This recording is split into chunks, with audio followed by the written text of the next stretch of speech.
Now let's take a look at how we connect all the components together for our Raspberry Pi. So first, you get the Raspberry Pi itself, and you would then insert, let's do the SD card first. Of course, the SD card has to be flashed and prepared, and we will address that in another video. But once your SD card is prepped and flashed with your operating system, you can proceed to insert this first at the back of your Raspberry Pi. Next, we can set up the power supply. So I'm going to just take this power supply, and on the Raspberry Pi board itself, there would be the power connector. So go ahead and insert that into there.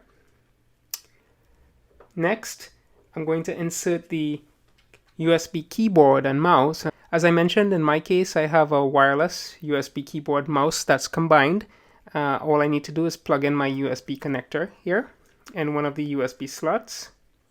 Then we need to connect the HDMI cable. So here I'll plug this in to the HDMI slot on the Raspberry Pi, and the other end will go to my monitor.